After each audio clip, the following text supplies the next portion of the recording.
Привет, народ могучий. Давненько не встречались в прямом эфире. Сегодня специально решил выйти в прямой эфир, чтобы убедиться, подключены ли вы на канале. В это время завтра разыграем 5 ножей. Вот. И сейчас хотелось бы убедиться, в данный момент связь работает или нет. Просто у нас тут Wi-Fi гуляет как хочет. И заодно попробовать поделиться информацией, что эти выходные, в частности моим землякам это касается, в торговых рядах Куржава, города Якутске, пройдет очередная выставка, уже 11-я выставка Дарханус, посвященная ныне нашему глубоко уважаемому для кузнецов Якутию, без шуток, могу сказать с уверенностью, живому богу Борису Федоровичу Неустроеву Мандарус. Дедушке исполняется 75. Вот. И выставка приурочена к юбилею. Так, в данный момент участников выставки по заявкам. Пока 40. Не путайте, это участники на выставке. Но обычно день выставки переваливает за 60. В прошлом году так было. Вот. А так, что можно сказать? Ну, те же конкурсы: поварской, экстремальный нож и художественные изделия. В прошлые годы не было, было отдельный конкурс варганов, мастеров озвучания варганов.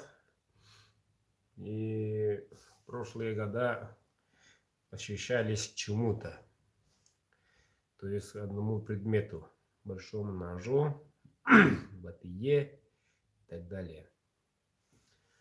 Последние годы такого нету, но это популяризация старинных, надо сказать, якутских изделий. Вот. По батие соревновались по льду, рубили, кололи лед, вот, рубили, и там, по-моему, металла еще не было.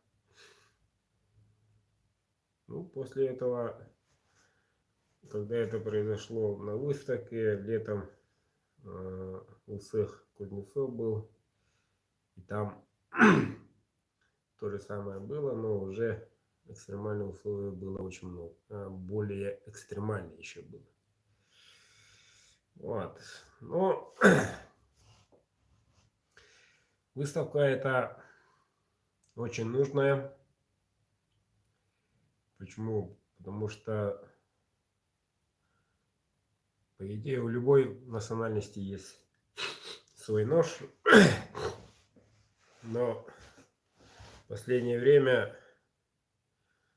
последние годы, можно и сказать 3 года борьбы, не скрывая такого слова, объяснений, что действительно якутский нож такой, и что такое подделка, и что такое настоящее, уже знают не только те, которые смотрят этот канал, но и большинство любителей остренького, да и простых охотников. Все знают, уже знают.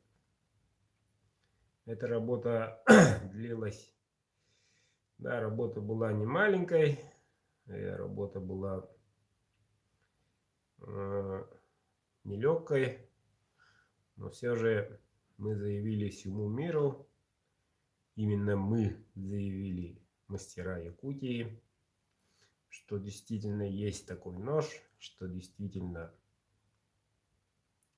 есть такой народ, и действительно якутские ножи настоящие, и как бы копия якутского уже различает. И уже могу с гордостью сказать, что посещение международных выставок, в частности клинка, хоть осень, хоть весна, без якутских мастеров не проходит. То есть настоящие якутские ножи присутствуют в больших выставках. И их представляют сами мастера. Вот в чем хорошее. Да. И некоторые кузни, некоторые компании специально нанимают человека, работает в специальной сфере маркетинга, продажи и так далее. Но у нас, якутов, такого пока нету. Каждый мастер продает, делает свои ножи, сам на публике представляет. Это, ребята, условия для вас очень хорошие. Вы с самим мастером разговариваете, вы с самим мастером делитесь впечатлениями. И самое главное, получаете от рук мастера. Это очень хорошо. Давайте сейчас вернемся к выставке Дархан Ус. Ну, по плану моя компания предоставит не только ножи, но и печи из твердотопливных материалов, горючие, горящие. Вот, предоставили новые технологии с увеличенным КПД и сроком службы на выставке. Это наверняка некоторые знают, но многие не знают. Моя компания тоже самое занимается этим. Очень важным, надо сказать, в наших условиях вещью. Вот. Печи разные. Для избушки, для бани, для гаража. Ну и для самой системы домашней отопления. Так, ну, помимо этого, конечно, без ножей никак. И многие тут спрашивают, в частности, мои коллеги, участвовать будете, участвовать будем или нет на соревнованиях. Мы это посмотрим прямо там до начала соревнований решим. Я специально не готовлюсь к таким вещам. У меня есть, уже обещаю который год показать Оскар первый Дархана. Вот. Ну, покажу как-нибудь. Дома все стоит. Вот. Так что не очень там стремлюсь к вершинам. Но неплохо было бы еще раз подержать в руках. Иметь двоих красавчиков на руке. Ну а так, эта выставка непредсказуема. Непредсказуема. И эта выставка хороша тем, что она именно дает возможность, шанс молодым кузнецам, молодым, те, которые начинают, те, которые только-только различают, только-только чувствуют и так далее. Им очень-очень важно находиться, не только участвовать, не только общаться, но и почувствовать энергетику выставки. Это вам, ребята, не клинок. На клинке, когда я впервые участвовал, по-моему, в 16-м, да, первое впечатление: стоит гул, шум такой. Здание большое, много тысяч квадратов, и стоит нескончаемый гул. Что-то там упадет, что-то там звуки какие-то. Некомфортно было, честно говоря. А вот у нас в Дархане шпрот конкретно. Ну не знаю, каждый раз хочется все снимать, показать вам в своем канале. Каждый год планирую. Посмотрим. И когда-то в Фейсбуке, по-моему, в прямом эфире был лет так 2 или 3 назад. Вот и все. Во время открытия только.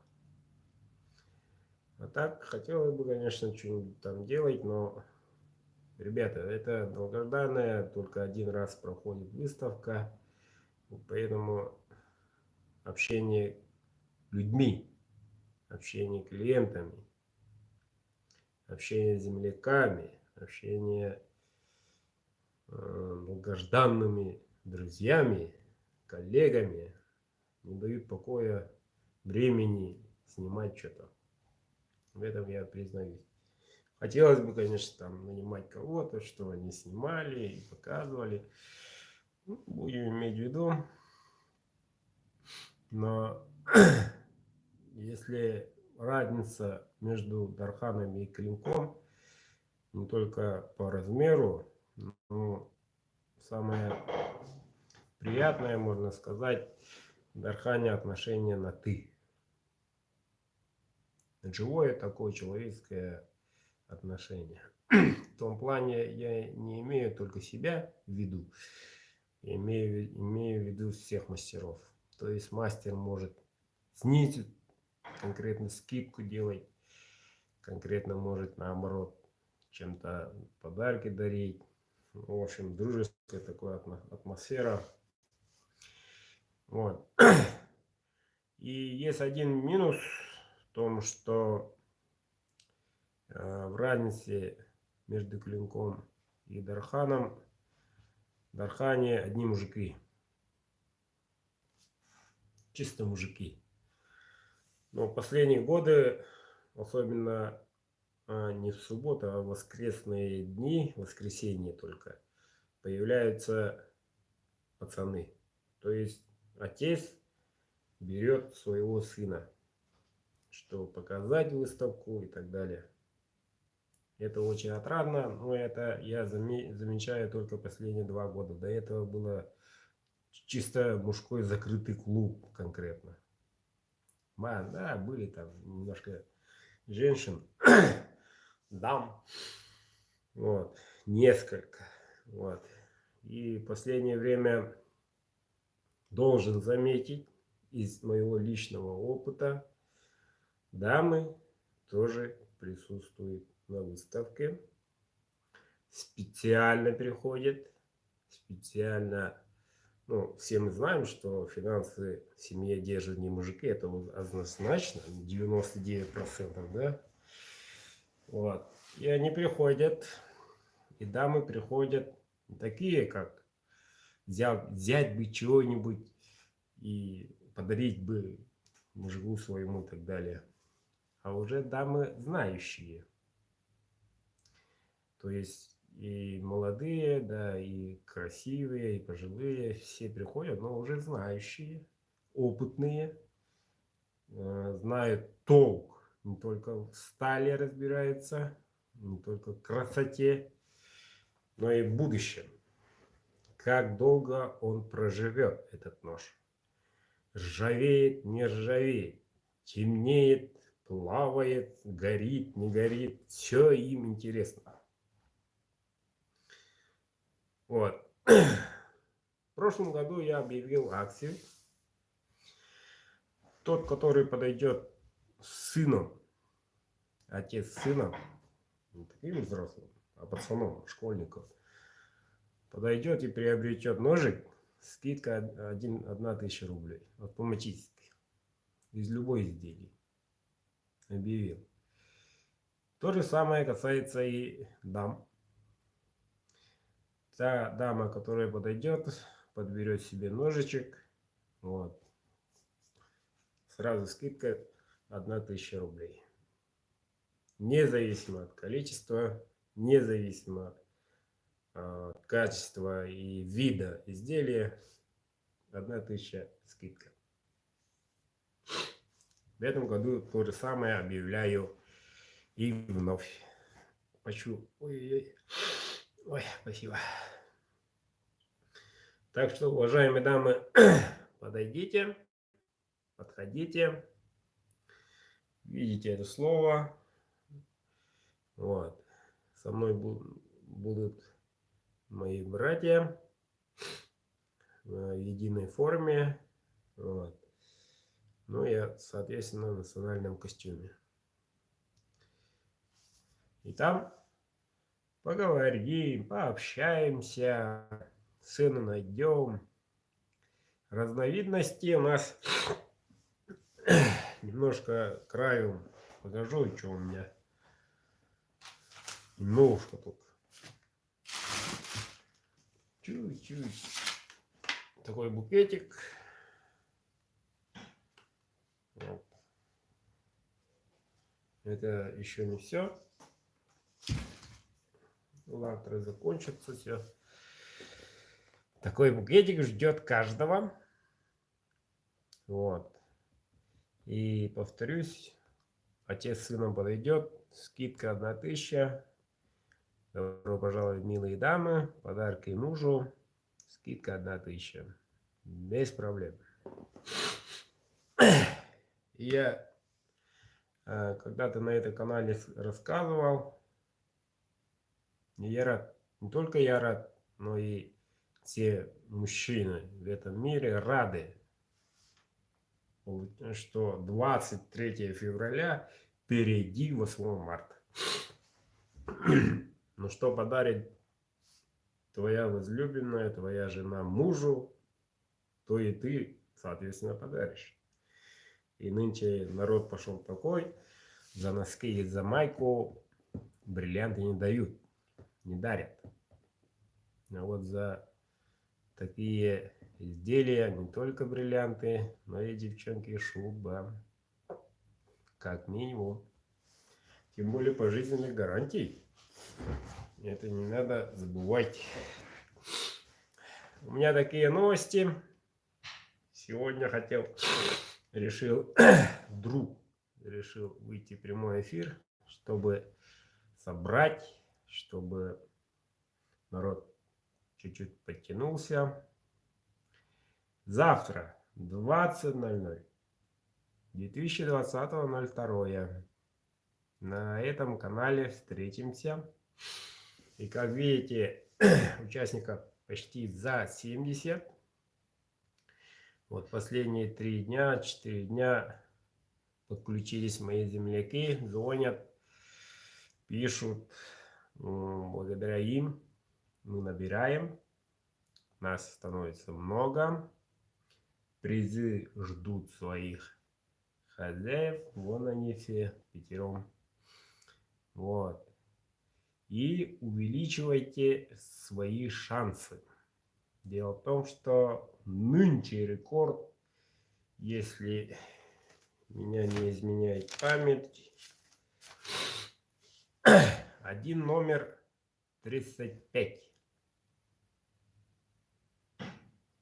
Я только читаю те, которые внесли одновременно, один раз. Некоторые отправляют через день 10, потом 5, добавляется. Я не знаю, сколько так. Я просто фиксирую номера такого числа, такой-то, такой-то номер, и все распечатываю. Вот и все. Все логично и просто. Но единожды один номер приобрел 35 билетов. Так что, ребята, укрепите свои позиции. Это большая заявочка. Вот. Претендент.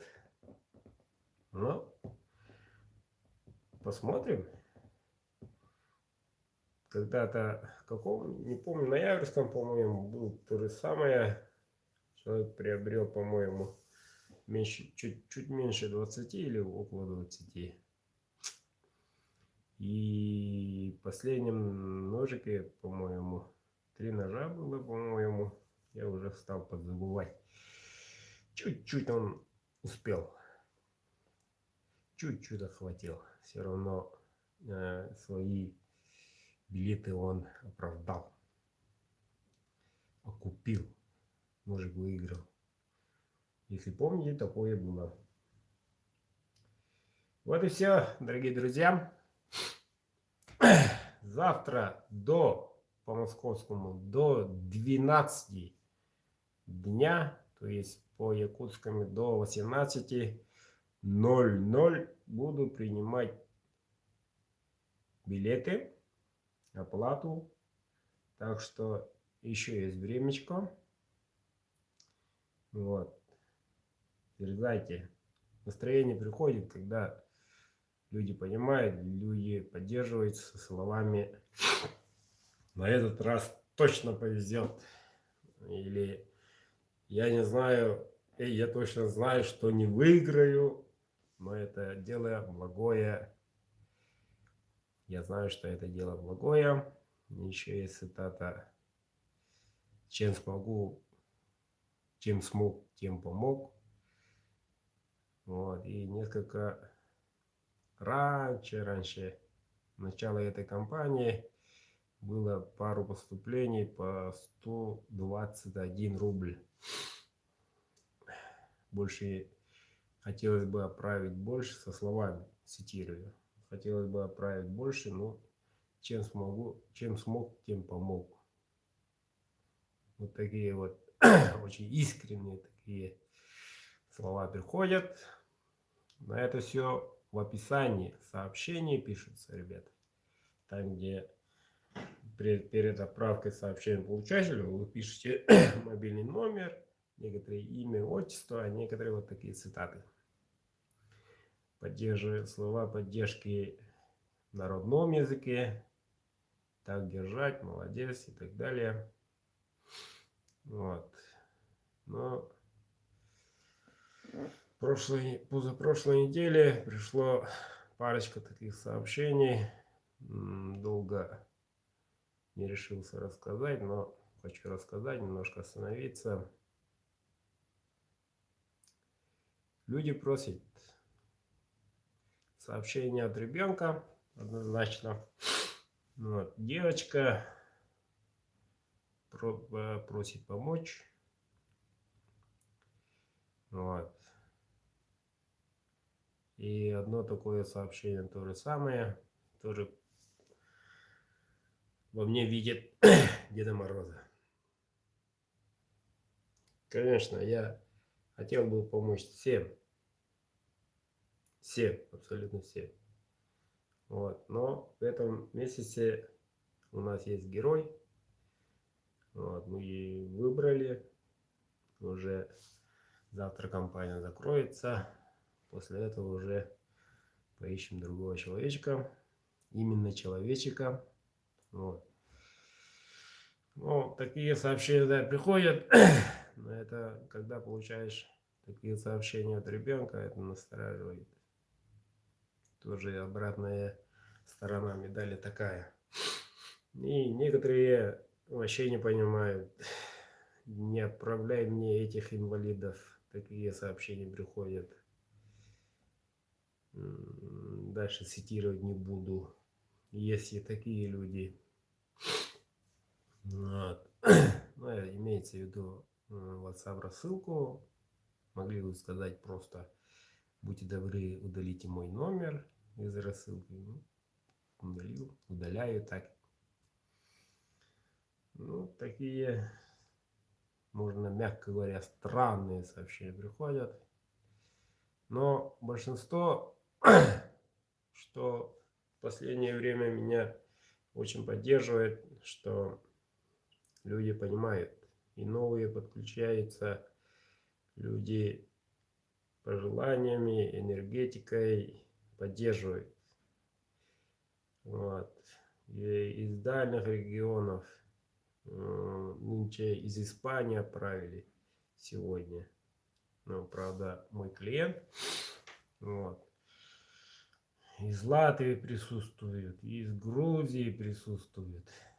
Ребята из Дагестана, привет огромный. Как же без Казахстана? И мои дорогие земляки, все подключены. И немножко слов про нашего героя.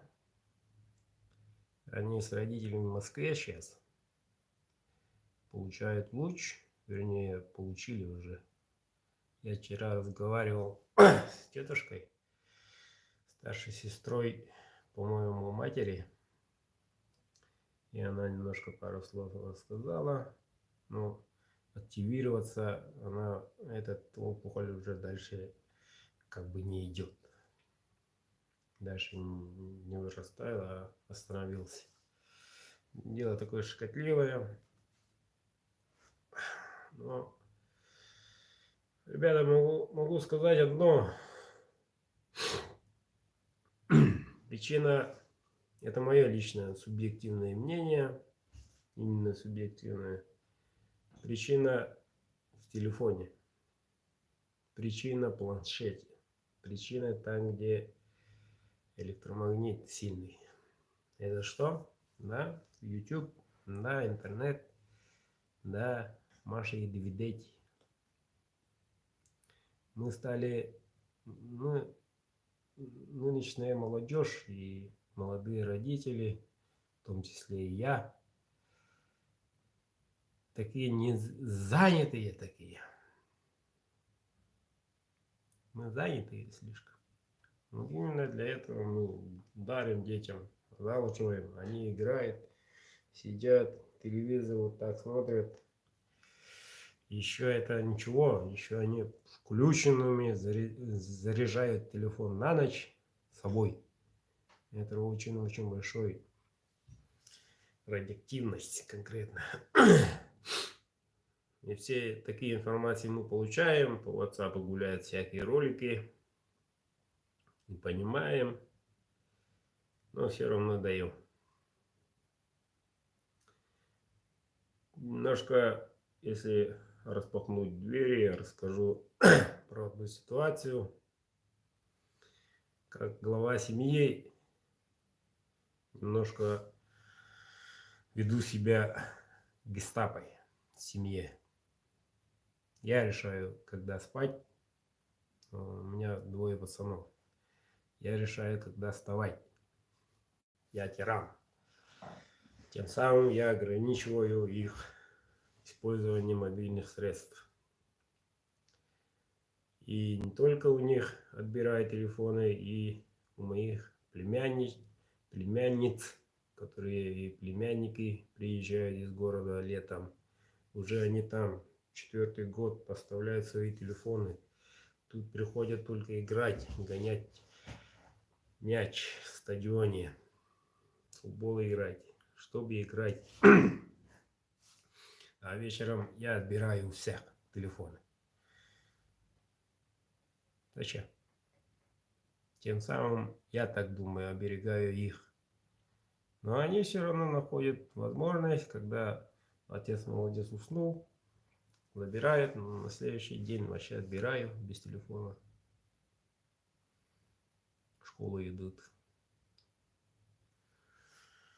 Ну, поймите, ребята, да, становлюсь врагом, когда они были маленькие. А сейчас уже без отца никак. Смотрит сразу, что отец скажет, что он скажет. Да, пока будут ненавидеть, когда маленькие, потом вырастут, поймут, будут только благодарить. И вас тоже так призываю. В семье должен быть один негативчик, и это пускай будет отец. Мама это будни, отец это праздник, ребята. Немножко предпраздничное настроение ввиду. Ну а так, действительно, наши партнеры за бугром конкретно мозги парят. Конкретно не только мозги, но и здоровье. Конкретная атака из соседнего Китая, там где мандарины с таблетками и так далее, так далее. Но мы живем. Давайте жить дружно. Давайте помогать друг другу. И призываю всех, кто стесняется, кто хочет помочь, но возможности такой пока не видит, имеет, но хочет, но все-таки стесняется. Пишите, позвоните. Если хотите, будет инкогнито, никто не знает, но уже конкретная сумма именно пойдет в благотворительность. Таких людей призываю, потянитесь, будем помогать. Ваша помощь идет нашим детям, ребят.